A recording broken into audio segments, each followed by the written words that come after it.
And that also proves that every recession comes with a silver lining. Yep. The opportunity is there. We just have to be aware enough to look for the opportunity and be willing to pivot.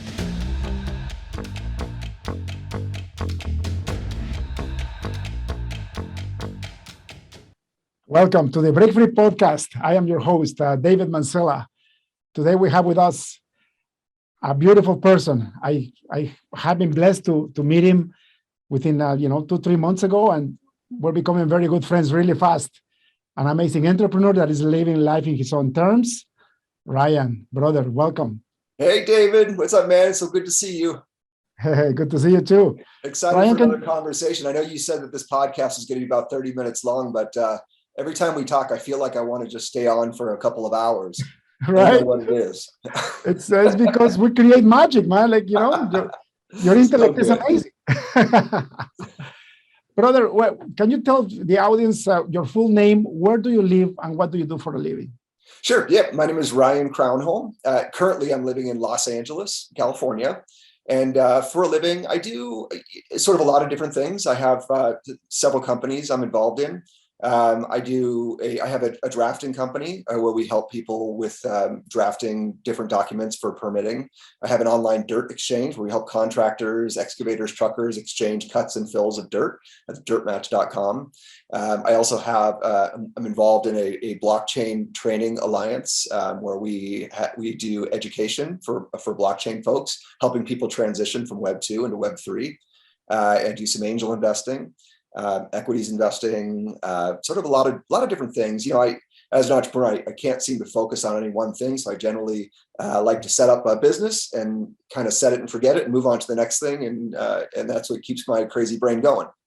That's wonderful. But at the same time, I feel like you have no time. How do you make time to do podcasts like this, for example, with all those activities? I have nothing but time. So one of my things that I learned early on as an entrepreneur or just as a person is that when I get bored, I get creative.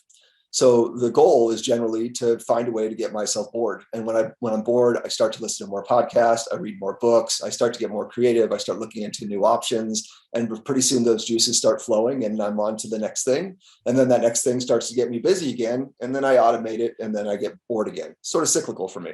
Beautiful. Actually, that happened to me on my professional career. So when I spent 10 years in corporate, growing up the corporate ladder, but I noticed that every 2 years, at the end, every 2 years, I will get bored. So I will go into an executive position, automate everything and optimize everything in my department, and then I will have nothing else to do. So I will have to jump into another job to get another challenge. And after doing that 5 times, I saw the pattern, and I'm like, I need to have my own business because it's the only way that is going to keep me busy by having multiple clients, so I have multiple challenges, right? And your boss was probably like, well, he's not doing anything anymore. He worked so hard in the beginning, and now he's just sitting there staring at the wall. It's like, but guess what? I was never fired. I was never fired. Actually, but a lot of times employers, they want you to be busy all the time. And as an entrepreneur, our goal is to not be busy. And so it's a conflict. Yeah. And actually that's what did it for me, because at the end, like usually the last 3-4 months when I really automated everything, and I will work so little that, I had so much time. So I just spend my time teaching people or trying to add value to the same business. But at the same time, like I was browsing the internet, and then I would feel guilty.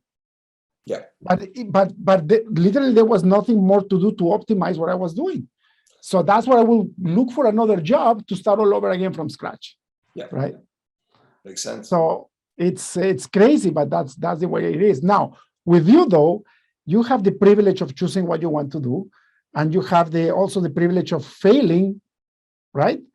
And you can fail forward because of your experience, but what got you there is what I'm very interested in. So let's look back in time. Who was Ryan at 18 finishing high school or 19 finishing high school? Well, I was probably about a D student, barely graduated from high school. Didn't have really a trajectory. A lot of my friends were going to college, and at the time, I had such a hard time in school that I decided that wasn't a path for me. And so, at 18 years old, I packed up. I was living up in Northern California, but I packed up and moved down to Southern California to San Diego to go be a beach bum for a while.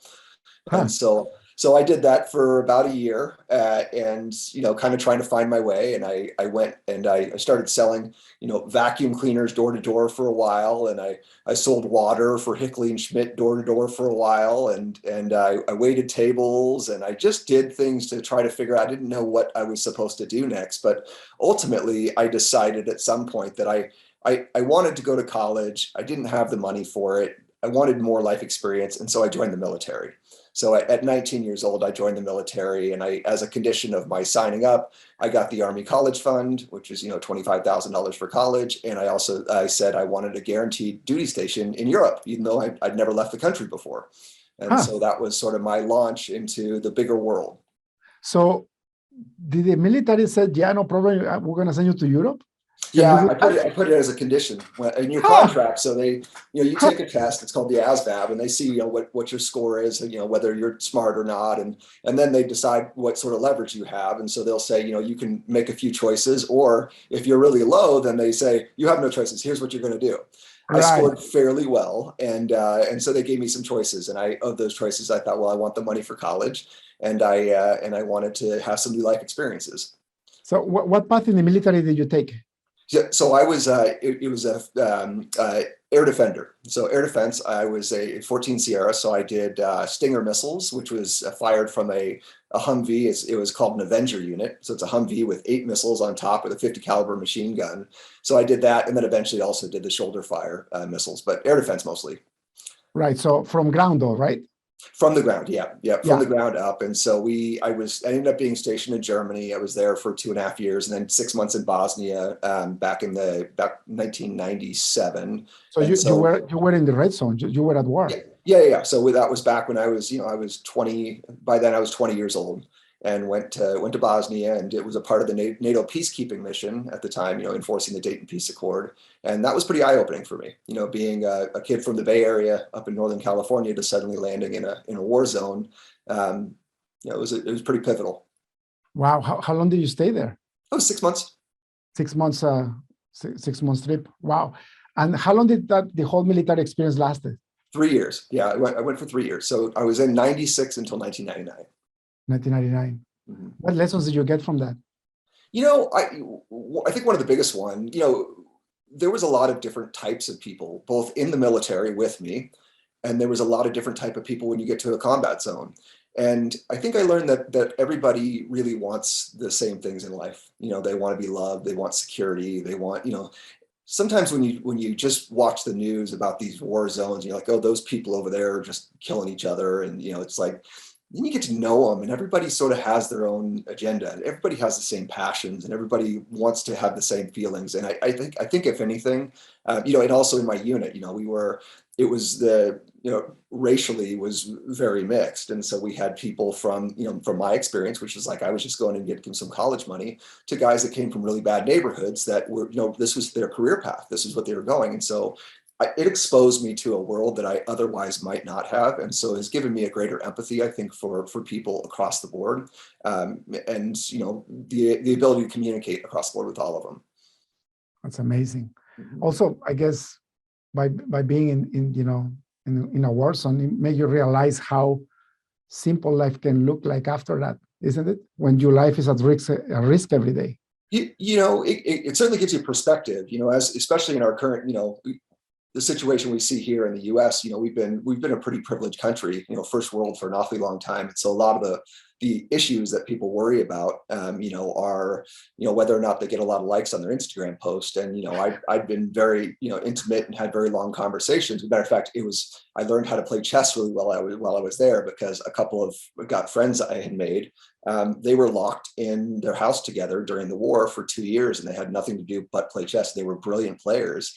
And everybody I met there, they were they'd lost family members. A lot of people had lost limbs, and so, I had these long conversations with these guys while we would sit there and play chess while I'm killing time. And, those were real problems. And so, sometimes it's hard to get those types of perspectives.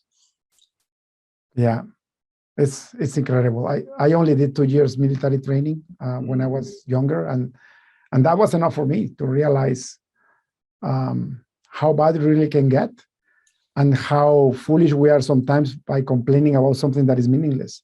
Yeah. Having said that, though, it's all about, I think it's all relative to your experience.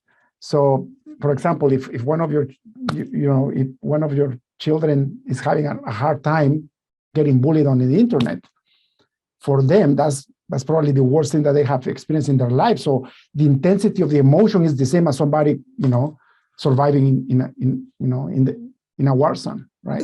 And that's right. And I think that there's I've come to find there's a balance in life between the two. You need stressors, and you need to have difficult times in your life. Otherwise you can't have perspective.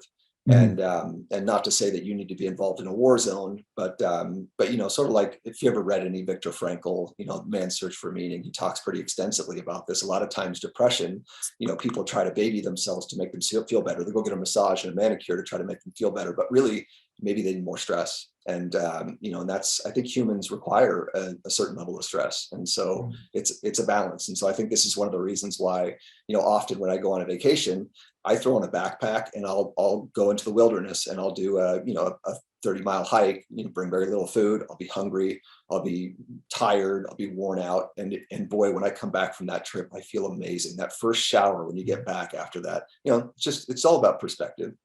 Yeah, and so you're creating perspective on purpose to appreciate your lifestyle, which is fantastic. I think everybody should do that. I remember I used to go camping with my buddies, and we did portaging. So basically, we were going a canoe, ride the canoe for an hour and a half until we got to the campsite, brought everything with us, and in the complete, and in an environment that there was nobody but nature and us for 4 or 5 days living out of the land. And when I remember coming back, the first restaurant that we came in for, for a bathroom break, looking myself in the mirror, and it was all black because of the campfire. And then when I got to the house, my wife was like, "You stink," And then taking that first shower, right? You take that first warm shower, and you're like, "Oh." And this actually, this is something I think about a lot when I deal with the homeless population, is just that feeling after you come back from being that dirty and that filthy, and the dignity it gives you and the feeling that gives you. And so, like, one of my dreams would be someday to have maybe mobile showers or something to get out to the homeless people and give them that feeling of cleaning themselves and putting on clean clothes, like, even if just as the base layer, maybe nothing else, give them that. And it's really a special feeling. It really means a lot. It's beautiful. So what did you do after military? Did you end up in college or not? I did. Yeah. So when I got out, funny story. I got out of the military, and my parents said, "Well, you can come stay with us until you get on your feet." And so I went to stay with them, and 2 weeks later, their house burned down. I was at the gym, and I came back, and there were 6 fire trucks there, and the house burned down. And I went, "Oh no." My God! so it was not a welcome back to your country. Welcome back to America. It's funny because I had a conversation when I was getting out with my command sergeant major, and he said, "Crownholm, you're a good soldier. You could have a great career here in the military. There is nothing for you on the outside." And I said, I said, "Someday when you get out, come look for me. I'll give you a job." And so here I am now. I basically have all of my belongings in my car. My parents' house had burned down, so I didn't have a place to live. I stayed in a hotel for a little while, but eventually moved out of there and was sleeping on couches or in my car.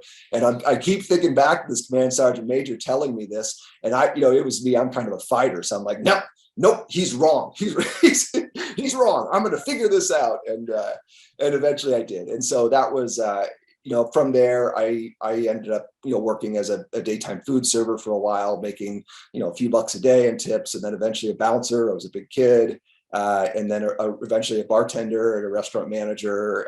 And then I was in college at the time. I was at a junior college.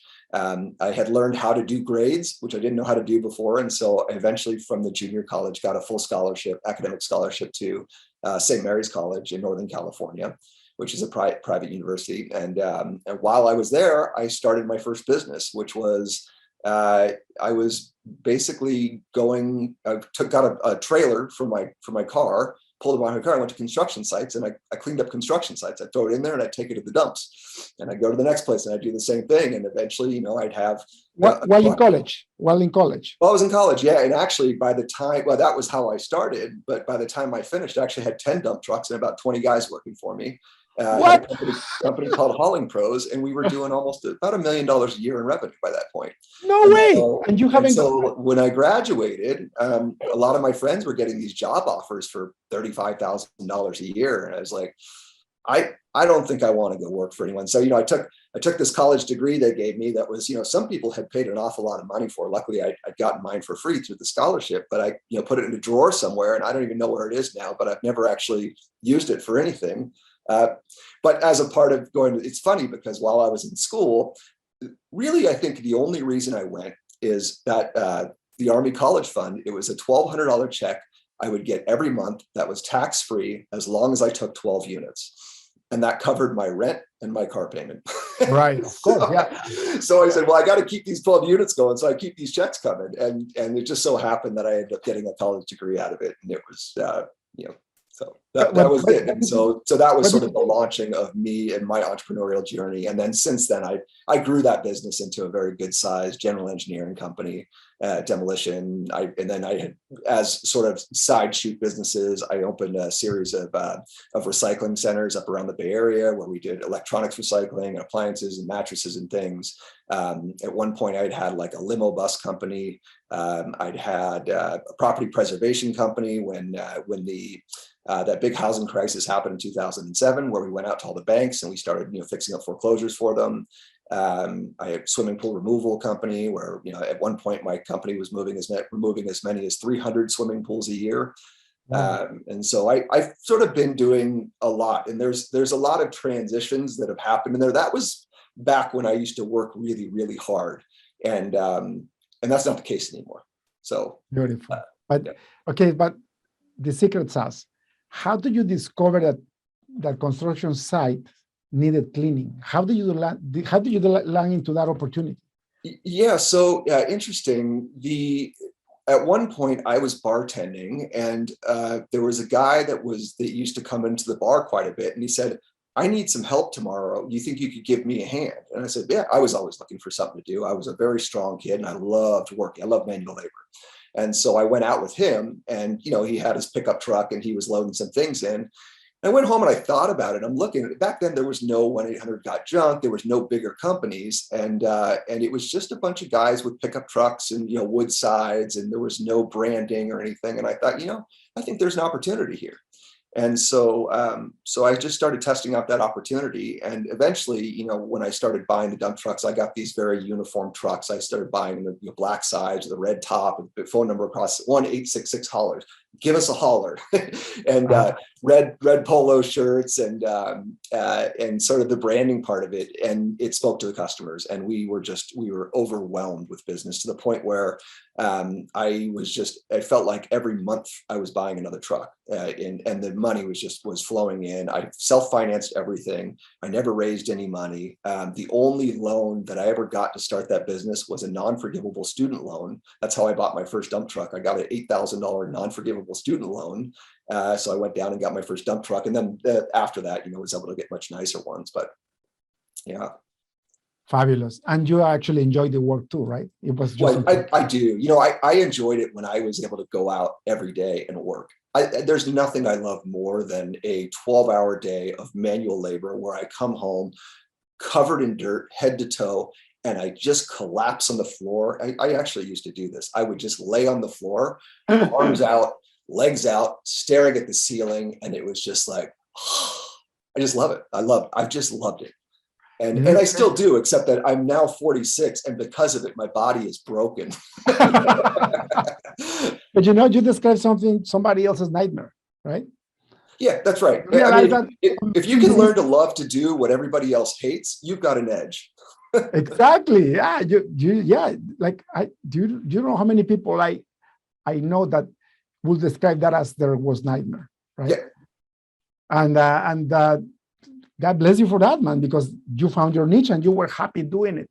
Yeah. Which is one of the points that I want to make is if you go into a business just for the sake of making money, is a recipe for failure. 100%. And the worst thing that you can do is actually make the money.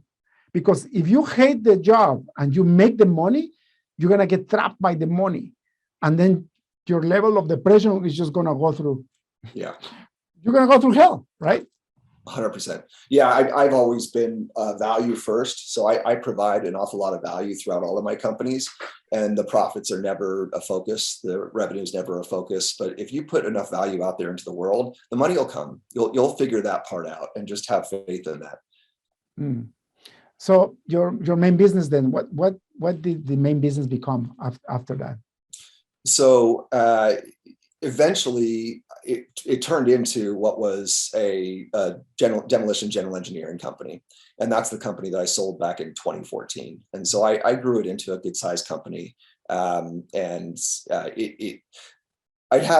My body was starting to break down. I was getting older. So by the time I sold the company, I believe I was 37 years old. And so, I joined the military when I was 19. I was coming up on 18 years of, kind of pretty rough times on my body. Had a terrible accident in 2007 where I was run over by one of my trucks. And so I have titanium rods in both legs. I had, shattered my shoulder, broke some ribs, punctured my lungs, almost died, and there was a pretty big pivotal point. And that's actually what led me from sort of doing this workaholism or just being out in the field to all I had was, sitting in front of a laptop.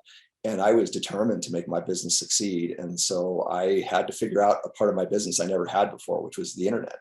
I had to figure out how to do the marketing and how to run a business while I wasn't out there with the guys driving that truck, literally. You were the actual owner operator where you were actually in the trucks, despite how much money you were making, you were doing the wrong. What I would do is I would pull tractors behind my truck and I would drive from job site to job site. Like a guy would need a bobcat, I would drop him a bobcat. I would go there, I'd work with him for a couple hours. I'd grab a piece of his equipment. I'd go to another job site, maybe bring an excavator, drop it off there, work with him for a couple hours, go do a bid, go here. So I was very active out with my guys. And so I had job sites all around the Bay Area. So I was jumping between each one of them. And so, I spent maybe 3 hours a day driving, so I was starting to get a little bit chubby, the lifestyle wasn't good, but, I enjoyed it. And I actually thought that was really important, what I was doing. And what I was really surprised about was when I was hospitalized and no longer able to go out there, the first thought was, I'm going to go bankrupt. These guys can't do this without me. Right. And to my surprise, people step up, and it was like, oh, wow, maybe I was getting in the way. I think it was like, maybe it was just ego or whatever, that I just thought that I was so important. And as it turned out, I wasn't very important. What I needed to do was grow the business. And that required me, sitting in front of the computer and understanding how to grow a business. And so it was very pivotal for me. It's crazy how you turn a tragedy into a blessing. Because if you didn't have that accident, you probably were still doing the same thing. I would be 300 pounds, driving trucks and tractors around and trying to run that business. And it was a successful business. It was, it did really well. But it was going to be the end of me. I mean, it was really taxing. So the accident was your actual saving grace, isn't it? It was 100%. Yeah. The accident was my saving grace. And I, it's funny. It happened on July 3rd, 2007. And, I came very close to losing my life. When I pulled myself out from under that truck, I saw my femur was broken in half and sticking out of my jeans. My tibia was sticking out of the other one. I mean, my blood was running down the street. This was a 10,000 pound tractor and a 1-ton dually crew cab that ran me over and drugged me down the street. There's, the chances of surviving something like that were very slim. And so when I did come out of it, it was, I call it my life day. And so on July 3rd of this year, I celebrated my 15th year of my life day. And it's a day that I reassess everything in my life and really take a hard look that if I'm living, up to where I think that I deserve to be. So it's been a very powerful thing to me. And humbling too, eh? Amazing. Humbling. And also your psychology though. So let's look at your thinking. You're in the hospital, you're thinking your business is over, maybe your life is over. What got you back? How did you Did you get into depression, number one? Number two, if you did, how did you get out of that? Yeah, I just, I oddly, it's a position I probably, when I'm backed into a corner, I fight the hardest. And so, I knew that this was going to be probably the biggest fight of my life. And so I did what I could do. The first thing I did, around the same time, the housing market was starting to correct. And with the housing market coming down, I was very closely tied to it. And so I had to find something to keep my guys busy, and I had to find something that was profitable. So at the time I had a guy who was my Google AdWords guy. And I said, hey, listen, here's about 40 different things that we can do that, we have capabilities with our trucks and tractors and everything. I want you to go out, just create a campaign, and let's see which one I can bite. And oddly, the one for pool removal was just going crazy. And I thought, well, that's interesting. And as it turned out, a lot of these pools around the Bay Area were put in back in the 50s, and they were failing. And a lot of the people, particularly the Indian and Asian population, they don't like swimming pools. And so a lot of people were looking at these things and saying, well, hey, I could spend $80,000, redoing the pool, or $10,000 or $20,000 to get rid of it. And so I thought, I'm going to pivot. We're going to do that. I'm going to be a swimming pool specialist. So I brought in a geotech soils engineer to perfect our process, adapted some of our equipment to make sure that it could do that properly. I created a blog, which became a world-renowned, sort of authority on swimming pool removal, and just went to town, just started pulling these pools out. And I think the first year we did, 18 of them, and the next year was like 60, and the next year was about 150. The next year was 300. And so, and this was work that was at a 70% margin. It was very, very profitable work. Wow. So that was it. I just, and in the meantime, while we were building up to it, as it was a 3-year buildup process, I went and started doing the property preservation, because I said, everywhere I look, I see foreclosed homes. So I say, let's get out there. Let's start calling these banks and let them know. So we started strapping water heaters and, cleaning up places, weed whacking, and sort of just getting them ready and maintaining them until the bank could sell these foreclosures. And so, I told my guys, we had to sit down, and I was on the phone as I was at home, and I just said, listen, I don't want to lay you guys off. A lot of people are getting laid off right now. I don't lay people off, but I need you guys to be flexible with me. I know your job has been this. If you can weed whack and you can be flexible, I'm going to keep you all on full time. And I never laid off a single person during that 2007, 2008. Amazing. Yeah. And that also proves that every recession comes with a silver lining. Yep. Right? The opportunity is there. We just have to be aware enough to look for the opportunity and be willing to pivot. Yep. Right. And it's happening right now. The thing back then was the narrative was such that, hey, the housing market is collapsing, the construction market is collapsing, real estate. And so it was this panic. And a lot of people in a panic like that throw their hands up and just go, okay. They followed the narrative and go, I guess that, there's no more business. So, what am I going to do? I'm just going to go out of business, or I'm just going to do less. And it actually left a vacuum for me to come in and swoop up a bunch of work that people were just kind of saying, it's game over. And so, so that's what I focused on. And I'm looking for the same vacuums right now. And a lot of people are really worried about the economy and about the recession, and that's going to create vacuums. There's going to be an awful lot of people who just give up. And there's going to be a ton of opportunity. And this is where people make the most, the most money is going to come from these times. That's amazing. It's true. I was listening to a podcast yesterday, and it said that the most billionaires are made in times of deep recessions. Yep. Oh, 100%. Yep. Yeah. Well, on top of it, in 2008, when things were coming down, my business had actually started doing pretty well, within the next year. And so I ended up going down to these heavy equipment auctions to Ritchie Brothers. And what was happening, all the construction companies were going out of business. So all the banks were taking their equipment and dumping on the auction, and there was nobody there to buy it. And I had money. And so I was going down there and I was buying equipment. I was getting these giant transfer trucks for like $2,500. Wow. $50,000 excavators for $4,000. I mean, I just loaded my yard up with equipment because I could just buy. Right. And it gave me a competitive advantage. These were all things that before it didn't make sense to own them. So I would have just rented them for specialized projects. But I said, well, hey, if I can own it and just have it sit in my yard just as well. Incredible, eh? Amazing. And it's just the way you look at life, and being resilient and never giving up, isn't it? Yeah. Never giving up. That's life. Beautiful. So jump back to 2014. What made you decide to sell the business? I was just getting to a point where I was spending a lot of time on the road. I was getting out of shape. I was about 50 pounds heavier than I am now. My body was starting to hurt.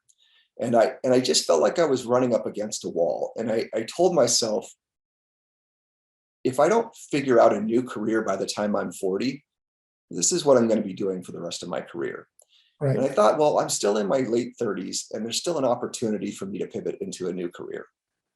And so I just kind of felt like that's what I told myself. That was my deadline. It's funny because even, people were saying, you've got this great business. Even my father, he said, you've got this great business. You do really, I owned a great home and I had great cars and I took vacations all the time. I had a pretty good lifestyle with this business.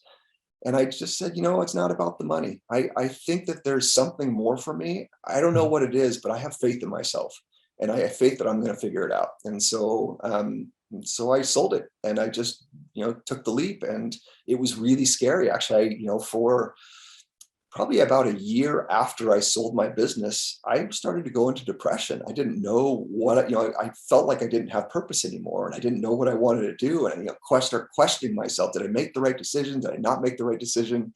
And, it's been, I don't know, since 7-8 years now. And I make more money now than I ever made in that business. And I work a fraction of the time that I did. How long did it take you to go out of your depression and realize that you were in the right track? I'd say, sometimes you got to hit a bottom. And so the depression, like hitting that bottom was a part of the process. As soon as I hit that part, I tell you, I'm a fighter. That was my corner. And so when I felt myself in that deep depression, it was like, okay, this is it. Just like when I got ran over by a truck, that was my corner that I had to fight out of. And this was what I had to fight out of. And so I got very, very busy talking to people in every different industry, very busy reading books, very busy filling myself with information, very busy getting myself, physically and mentally ready, like and looking around at different opportunities. It's funny, actually, I had a business that I was running during that time, but it was a cash flow business that was just on the side that, spit out, it was, maybe $3,000 a month or something in revenue and, maybe $1,500 in profits. And it was nothing business. So as I was out looking for all these other things, eventually I was like, maybe I can make this into something more. Well, that company now does millions in revenue. What does it do? Drafting service.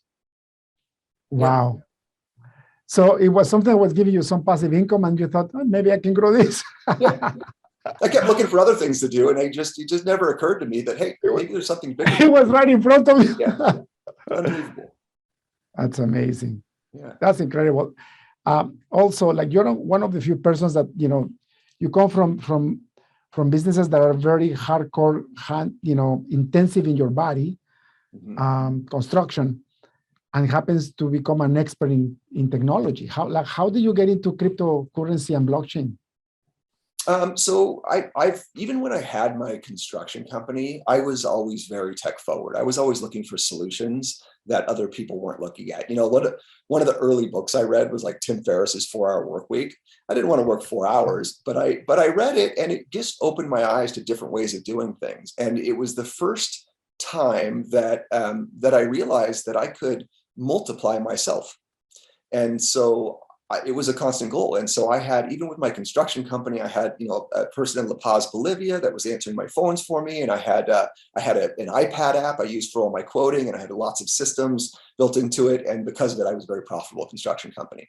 And that it was structured very, very well. And I had before, even when like Salesforce back then was way too expensive. And so I had like using Zapier and all these different things that I would use to make my own CRM softwares. And so I think it was, I was in the Bay Area. And if you're in the Bay Area, having what is almost zero knowledge in the Bay Area makes you probably, higher up compared to the yes. So just by proximity. Yeah, right. Because you just hear everybody talking, right? And so when 2013, all over the news and all over there, you heard the Winklevosses were coming around and talking about Bitcoin, and it was sort of a buzz. And so I went and bought some Bitcoin back then in 2013, in 2014.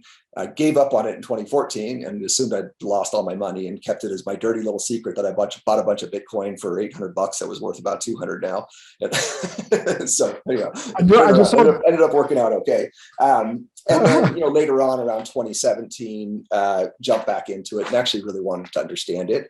I had read the Satoshi white paper in 2013 and it was really compelling.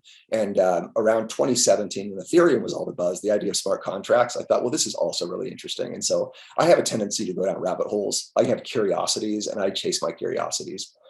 This is actually why I was a terrible student in school, because if the teacher was talking about snakes and I wanted to learn about bumblebees, I don't give a crap about snakes. I want bumblebees and I want to go study bumblebees. And they'd be like, no, we're studying snakes. So it was always a sort of a conflict, but that's how I learned. I learn through, like, even now, I don't read books unless it applies directly to something that's happening in my life. I need stuff that's very relevant information. Yeah, I'm the same way. Like, I read a ton of books, but all of them are something that is going to be applicable for my life right now, right? Yeah. Or something that I'm planning in the future that's going to help me get there. Yep. Right. Right. Exactly. So what's your blockchain company does? So I'm working with a blockchain company right now. It's an educational platform. And so it's phenomenal. It's really helping people go from Web 2 into Web 3. So people who are, developers currently who want to learn some of the skills it takes to be a blockchain developer. So we have courses for them and certifications. It's not my company. I'm working with the company directly with the CEO. It's more of a consulting project that I'm doing with him. And it's very exciting. I love it. It's not a lot of the cryptocurrency stuff, although it's very fun, the speculative side of it. I see a lot of future here. That's not above and beyond the speculation. The technology really excites me. And so this project really aligned with what I actually don't normally take on projects like this, but this one really excited me. I also just recently did a big NFT drop with Scott Kelly, with the astronaut. We raised about $500,000 for Ukraine. Took us about 4 hours to sell out about 500 grand. And we just got pictures. They sent it to us. They took our artwork and they made stickers out of it. They stuck it on the pallets of all the food and all the support we're sending out there. So it was super beautiful. And so I tiptoe around it. I like things like this. I like playing around. That's beautiful. What's in the future for you? I don't know. I have several other projects that I've got in the works. Right now, Dirt Match is a very exciting one for me. We launched about a year ago. We've got a lot of traction. We're adding a ton of value to the marketplace. Hundreds of thousands of yards of dirt have been exchanged on the site. And so I really like the traction we're getting there. So that's really fun. I have a handful of investments and things of companies that I'm really excited about. And then who knows? I've got a book. I'm writing a book right now as well. And really trying to distill some of the things that we're talking about here. Over the 20 years that I've been an entrepreneur, I've stumbled a lot and I didn't have someone to guide me through. And so I've been sort of journaling a lot of these things that would have been really helpful to me as a young man. And so that book will come out probably in about another 10 months or so. So it's a good process. I want to make sure it's perfect. After listening to all your stories, I was going to say, where is your book coming out? But I was kidding. Little did I know that you're actually writing a book. Yep. Yeah, I am. I'm putting a book together. And, like I say, I want to make something very much like the 4-hour work week was for me. I want something that's useful and that will transform people and give them the ability to be. Entrepreneurship has bought me freedom. It's bought me flexibility. It's bought my entire life for me. And I just would love to share that with the world. I love to see people succeed. Yeah, that book changed my life. It taught me humility, which is crazy, and applying the 80-20 rule got me into learning about universal laws. Turns out that there's about 12 main universal laws that if you follow them, you have nothing but prosperity. Yeah, it's like the law of gravity, right? Like the 80-20 law, like the Pareto law. If you really apply it to your life, you optimize and you get rid of fat. Optimize, get rid of fat. So every time in my life, even in my closet, right? Every year, I look at my closet and I see 80% of the clothes I never use. So I give it away and I keep 20%. The next year, I'm back to 80, the same thing, right? So I'm always optimizing and my business is the same way. We grow exponentially and then we create a lot of fat that creates losses, and then we cut down the fat and keep growing, right? Yep, that's right. See Amazing. what you can take away. Everybody's always trying to add. Well, you spend 80% of your time figuring out what you can take away from your life and take away from your business. You'll be far better off. You know, I have a side business called Hoplink. It's a private network for people to build their communities, because, you know, your net worth is your network. And last year I spent about $500,000 removing 40% of the functionality. Wow. Making it simpler. And now that it's simpler, it's growing exponentially in client base. Yeah. That's our, I mean, look at Google. It's a search window. One of the most complex companies in the world, and it's a simple window. And that's, it's amazing. Incredible. Ryan, brother, thank you so much for your time. One last question before we finish this beautiful conversation. If you had access to a billboard on the busiest highway on earth, what would you write in it? Oh man, what are you really searching for? I feel like so many people are chasing after full titles and things that they actually, once they get them, they're going to be so unhappy. Many people spend their entire lives looking for something, and then they get there and they go, I didn't want this, and my life is almost over. And so I would say, what are you really looking for? Probably one of the most important questions that people can ask themselves. It's beautiful. And the one thing that I can tell you based on my experience is that it's not money. It's not money. It's not money. And I got confused and I almost lost my life because I was trying to look for money, thinking that I was going to make me happy. Yeah. And when I got that, I never felt more whole and empty in my life. Yep. Okay. So, brother, thank you so much for the advice. And people, keep searching. Keep All searching. Right, and don't be afraid of the obstacles, because that's the way. Right? That is the way. That's right, man. So good to talk to you, David. Hey, blessings, brother. Cheers. All right, man, we'll catch up soon. Bye-bye. Bye. That's all for today's episode of the Break Free Podcast. Head on over to iTunes and subscribe to the show. Starting your own business can be tough, but it doesn't have to be. Visit davidmansilla.com to pick up a copy of the #1 international best-selling book, Breaking Out of Corporate Jail. Expand what you consider to be possible and reach your full potential. And join us on the next episode.